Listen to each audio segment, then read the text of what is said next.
বাইরে থেকে দেখলে তো মনে হয় গাছগুলো একদম স্থির, তাই না? কিন্তু মাটির নিচে আমাদের চোখের আড়ালে ওদের শিকড়গুলো কিন্তু খাবারের জন্য এক নিরন্তর লড়াই চালিয়ে যায়। আচ্ছা, কিভাবে এই স্থির গাছগুলো নিজেদের খাবার জোগাড় করে?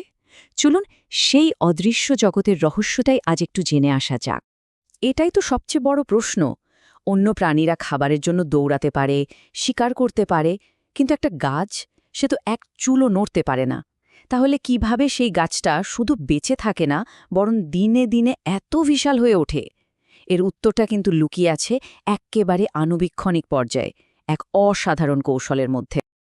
গাছের খাওয়াটা মানে ঠিক আমরা যেমন স্ট্র দিয়ে শরবত খাই তেমন সহজ কিছু না, একদমই না। এটা আসলে আমাদের পায়ের নিচেই ঘটতে থাকা এক ভীষণ জটিল রাসায়নিক লেনদেন। ভাবা যায় অণুপরমাণুর পর্যায়ে কি এক বিশাল কারবার চলছে। আচ্ছা, তাহলে গাছের এই গোপন মেনুতে কি কি থাকে? ঠিক আমাদের মতোই গাছেরও কিন্তু একটা ব্যালেন্স ডায়েট দরকার। চলুন দেখি ওর বেড়ে ওঠার জন্য সবচেয়ে জরুরি উপাদানগুলো আসলে কি কি। এই যে পুরো ব্যাপারটা, বিজ্ঞানীরা একে একটা নাম দিয়েছেন, খনিজ লবণ শোষণ। সহজ করে বললে এটাই হলো সেই পদ্ধতি যার মাধ্যমে গাছ মাটি থেকে তার জন্য দরকারি পুষ্টিগুলো আয়ন হিসেবে টেনে নেয়। এটাই হলো গাছের আসল খাওয়া।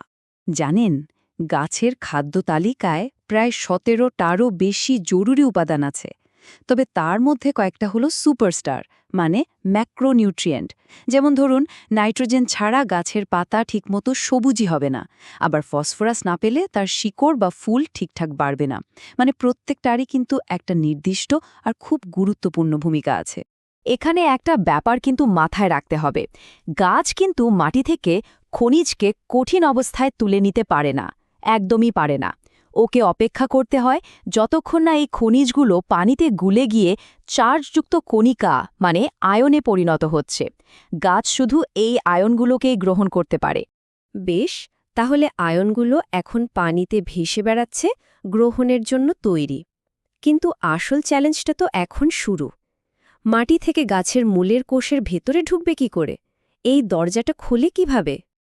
এই ভেতরে ঢুকার পথ আছে মূলত দুটো, নিষ্ক্রিয় আর সক্রিয়। নিষ্ক্রিয় শোষণকে তুলনা করা যায় নদীর স্রোতে গা ভাসিয়ে দেওয়ার সাথে। কোনো শক্তি লাগে না, এমনি এমনি হয়ে যায়। আর সক্রিয় শোষণ, ওটা হলো স্রোতের উল্টো দিকে খাড়া পাহাড়ে ওঠার মতো একটা ব্যাপার, যার জন্য গাছের প্রচুর শক্তি খরচ করতে হয়। আর এখন আমরা আসছি সবচেয়ে মজার অংশে, এই সক্রিয় শোষণ প্রক্রিয়াটা নিয়ে। এই পদ্ধতিটা একটু অদ্ভুত শোনালেও নিরবাটলি কাজের। একবার ভেবে দেখুন তো, যেখানে শক্তি বাঁচিয়ে চলায় প্রকৃতির নিয়ম, সেখানে একটা গাছ কেন শুধু খাবার জোগাড় করার জন্য তার এত কষ্ট করে বানানো শক্তি খরচ করবে? এর পেছনে নিশ্চয়ই খুব বড় একটা কারণ আছে। আর সেই কারণটা হলো ঘনত্ব। বেশিরভাগ সময় কি হয়, গাছের মূলের ভেতরে দরকারি খনিজের পরিমাণ বাইরের মাটির থেকে অনেক বেশি থাকে। এখন প্রকৃতির নিয়ম তো বলে আয়নগুলো বেশি ঘনত্বের জায়গা থেকে কম ঘনত্বের দিকে যাবে। মানে গাছের ভেতর থেকে বাইরে বেরিয়ে আসতে চাইবে, ভেতরে ঢুকতে নয়। এই সমস্যার সমাধানই হল সক্রিয় শোষণ, আর বিজ্ঞানীরা এর একটা দারুণ ব্যাখ্যা দিয়েছেন, যার নাম সাইটোক্রোম পাম্প তত্ত্ব। এই তত্ত্বটা বলছে, গাছ শক্তি ব্যবহার করে আয়নগুলোকে আক্ষরিক অর্থেই পাম্প করে ভেতরে নিয়ে আসে, অনেকটা একটা ছোট্ট জৈব চুম্বকের মতো। এই পাম্পটা দুটো ধাপে কাজ করে। প্রথমে গাছ তার জমানোর শক্তি, মানে এটিপি, খরচ করে। এই শক্তি দিয়ে সে তার কোষ ঝিল্লির এপার ওপার একটা বৈদ্যুতিক চার্জের পার্থক্য তৈরি করে। ব্যাপারটা অনেকটা একটা রিচার্জেবল ব্যাটারি চার্জ দেওয়ার মতো, একদিকে পজিটিভ তো আরেকদিকে নেগেটিভ। আর এর ফলাফল, ওই যে চার্জ দেওয়া হলো, সেই চার্জটাই এখন একটা ছোট্ট কিন্তু শক্তিশালী চুম্বকের মতো কাজ করে। এই বৈদ্যুতিক শক্তিটা প্রাকৃতিক নিয়মের বিরুদ্ধে গিয়ে মাটি থেকে দরকারি নেগেটিভ আয়নগুলোকে জোর করে কোষের ভেতরে টেনে আনে। এভাবেই গাছ নিশ্চিত করে যে মাটিতে পুষ্টি কম থাকলেও সে ঠিকই তার খাবারটা পাবে। বেশ, আয়ন তো মূলের ভেতরে চলে এলো, কিন্তু গল্পটা এখানেই শেষ না। এবার তো এই পুষ্টিগুলোকে একদম গাছের পাতা পর্যন্ত পৌঁছে দিতে হবে, তাই না?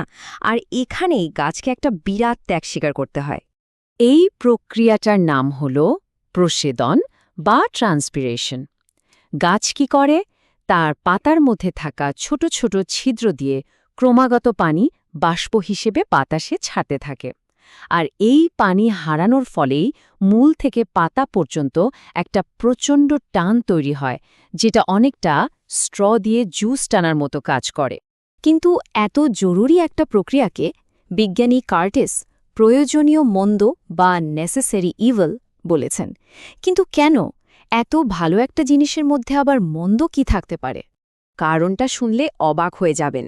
গাছ তার মূল দিয়ে যে পরিমাণ পানি শোষণ করে তার প্রায় ৯৯%ই আবার বাতাসে বাষ্প করে দেয়। ভাবুন একবার, প্রতি ১০০ ফোঁটা পানির মধ্যে মাত্র ১ ফোঁটা সে নিজের কাজে লাগায়, বাকিটা উবে যায়। তার মানে মূল বিষয়টা হলো একটা লেনদেন। গাছকে এই বিপুল পরিমাণ পানি বিসর্জন দিতে হয় শুধুমাত্র ওই শক্তিশালী টানটা তৈরি করার জন্য, যা তার পুষ্টি পরিবহনের রাস্তাটা চালু রাখে।